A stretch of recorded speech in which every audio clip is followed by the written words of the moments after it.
Shalom. First, I want to say, call Haloyim, La Yahweh, Ba'asham Yahweh Shai, Ba'asham Kodash. Double honors to the elder apostles at Great Millstone, rule well, and what taught us knowledge. Honors and salutations to you, fellow laborers, doing the work week in and week out. Shalom to you, and shalom to the Akwab that believe as well. I'm on the road, and Lord willing, you can hear me. Kind of a little noise in the background, so Salakia. But Lord willing, you can hear the words I'm saying. In this particular video, which is from the History Channel, and this was published 6 hours ago.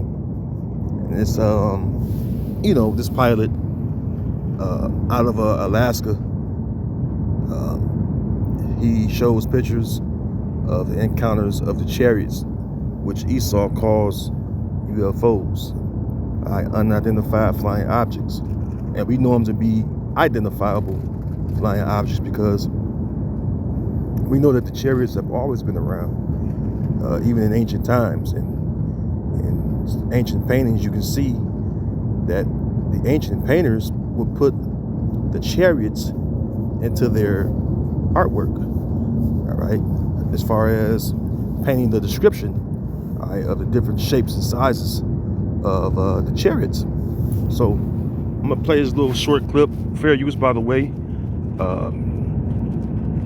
My videos is not for monetizing, so fair use. I'm gonna let a little bit of this play just so you can get an idea of what the video is about.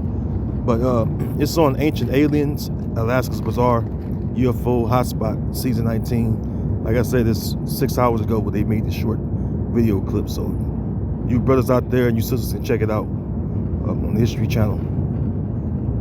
So without any further ado, here you go. So this object flies out of the mountain, and at the same time we're still watching the sphere that's vertically parked, and it's right over here. Matter of fact, I'll show you another picture here that kind of just puts it all together. Okay, so then this appeared on the side of the mountain. This green orb shows up on the side of the mountain in a lower spot. The next picture we take, this is what happened to the vertical sphere in the sky. Something flew inside of it and pulled. Now I'm gonna stop it right there so I don't get a copyright infringement. But as you can see, Esau like, man, what is that?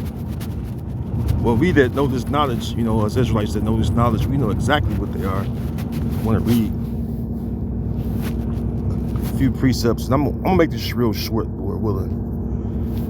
First, I want to go to the book of Psalm 68 and 17. It says, the chariots of the Heavenly Father are 20,000, even thousands of angels, because that's who inside the chariots are, the so-called UFOs. You have the angels, okay? It says the chariots of the Heavenly Father are 20,000, even thousands of angels. The Lord is among them as in Sinai, in the holy place. Yeah, because when you go into let me see, I'm gonna go here until where our history of us, our ancestors coming out of old Egypt. You had the Heavenly Father causing a massive chariot to hover over our ancestors that led them by the way, and he's going to explain, how they was, traveling or sojourning unto the Promised Land, and as they went through that region, you got desert there, which the desert get really hot, and then at nighttime it was a light form. It's going to say it right, Exodus 13, and I'm gonna go right to the point. Exodus 13, verse 21. And Yahweh went before them by day in a pillar of a cloud to lead them by the way, and by night in a pillar of fire to give them light, to go by day and night. He took not away the pillar of the cloud by day, nor the pillar of fire by night from before the people. So the Most High himself, all right, caused this to happen for our ancestors, all right,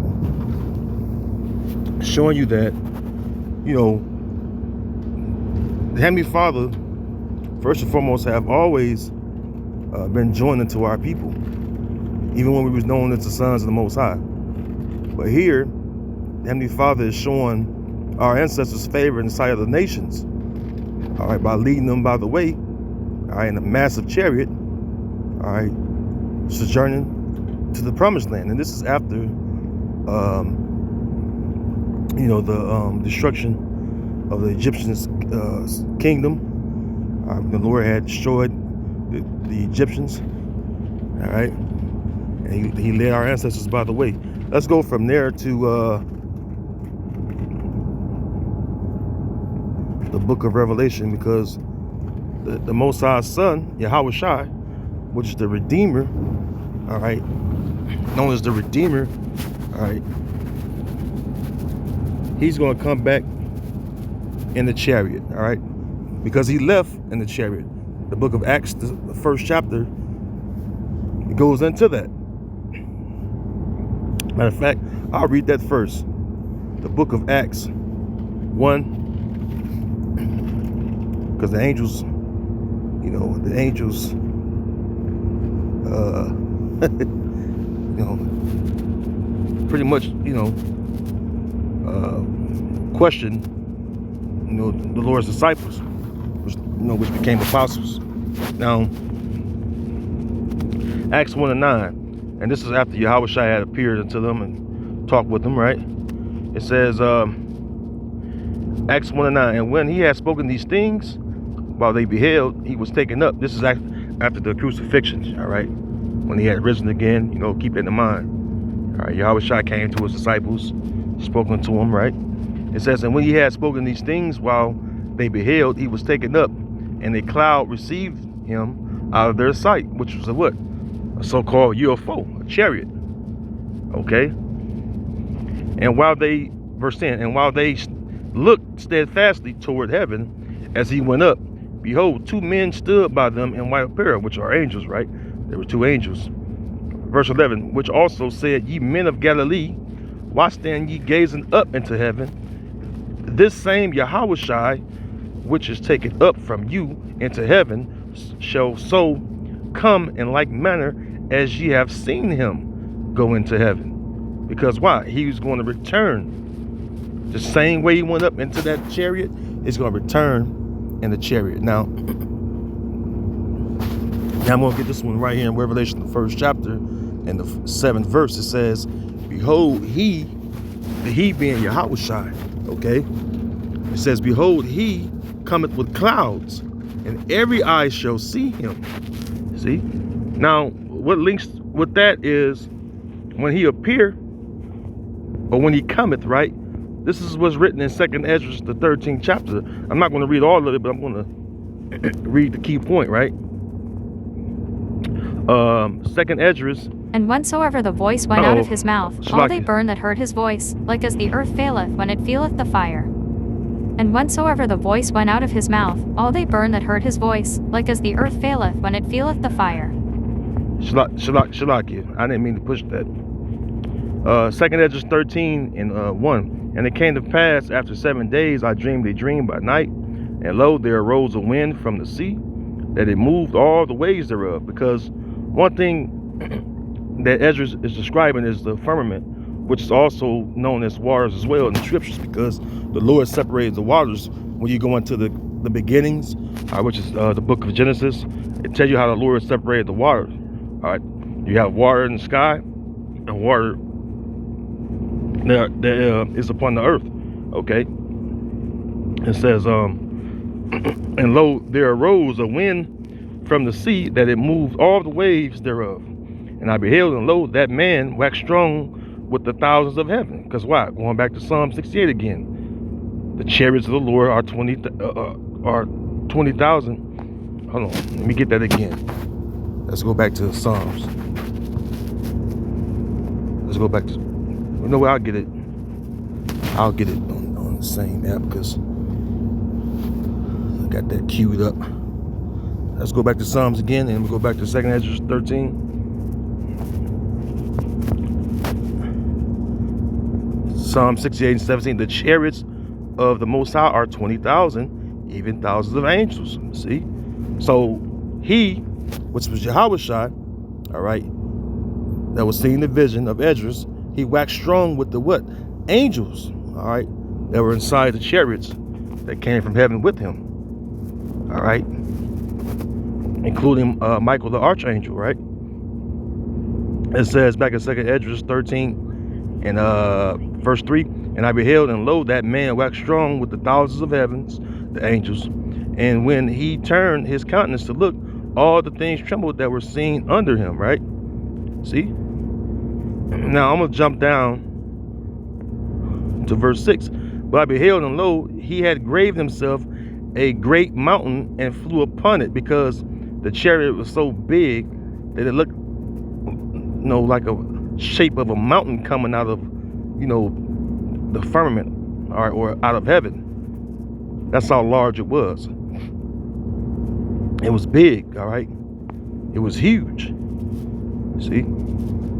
It says, verse 7, but I would have seen the region or place whereout the hill was graven, and I could not, because the chariot appeared, all right, that Yahushua is in, all right? And remember, everyone is going to see this. It's going to be a worldwide phenomenon when Yahushua returned with the angels. And let's go back to Revelation 1 and 7. It says, behold, he cometh with clouds, and every eye shall see him.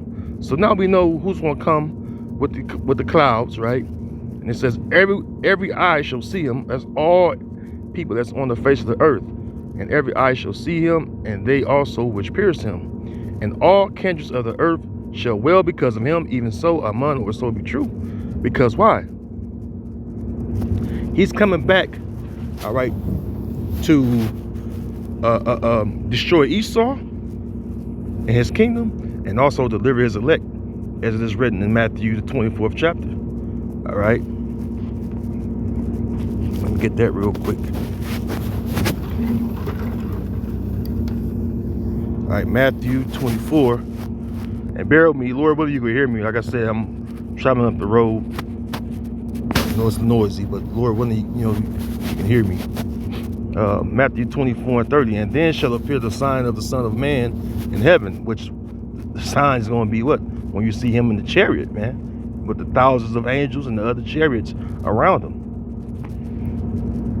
It says, and then shall appear the sign of the Son of Man in heaven. And then shall all the tribes of the earth mourn, and they shall see the Son of Man coming in the clouds, see, plural, in the clouds. It's going to be a lot of, or thousands of angels in the chariots, right? In the clouds of heaven with power and great glory. And he shall send his angels with a great sound of a trumpet, and they shall gather together his elect from the four winds, from one end of heaven to the other. Lord, when I'm a part of that, you know, because that's one of the main reasons he's coming back, to deliver his elect. And again, destroy Esau, Edom. All right. Now, I have Zechariah 5 on deck, because what this pilot, all right, this guy in the video, what he's seen was what you would call a saucer-shaped so-called UFO. All right. Now, the prophet Zechariah described it in the book of Zechariah, the 5th chapter. I'm gonna start at the first verse. Then I turned, because remember I said that he's going to destroy Esau, right? And we know that Esau is known as the thief. All right. Zechariah 1 and 5. I'm sorry, 5 and 1.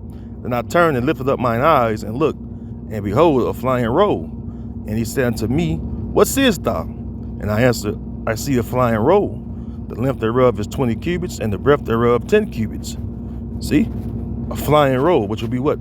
A so-called saucer-shaped UFO. All right. Verse 3. Then said he unto me, this is the curse that goeth forth over the face of the whole earth. For everyone that stealeth shall be cut off as on this side according to it, and everyone that sweareth falsely shall be cut off as on that side according to it. Verse 4. I will bring it forth, saith Yahweh of hosts, all right, of armies, right? The Lord of Sabaoth means Lord of armies. Same thing. It says, and it shall enter into the house of the thief, and into the house of him that swear falsely by my name, and it shall remain in the midst of his house, and shall consume it with the timber thereof and the stones thereof, which is what? Fire. See? So there you go, man. The flying, he says scroll, but you know, flying roll, all right, which is a so-called saucer-shaped chariot, appeared. All right, and Zechariah described it perfectly. And that's what they're showing you again on this clip of the History Channel, Ancient Aliens. All right, and it says Alaska's bizarre UFO hotspot. And this man, this video, when you watch the whole video, which I encourage you brothers and sisters to watch the video, he goes into the many encounters he have with the chariots, man. So yeah, these chariots, these so-called UFOs, play a part of prophecy, because Yahweh Shai, second coming, they will appear, all right, all about the skies, and they're going to be the Most High's show of force, because they are part of the Most High's army. All right. So with that, I want to say, Lord willing, this video has been edifying. There were other examples I could have included in there, but I want to make it short. I could have put in another example of Elijah, but I want to make it short, but this short video, Lord willing, it was edifying. I don't have that much time, so, and then, I don't like the background noise, so shalakia for that again. But Lord willing, you were able to hear me, and it was edifying to you. And until the next video, I want to say shalom.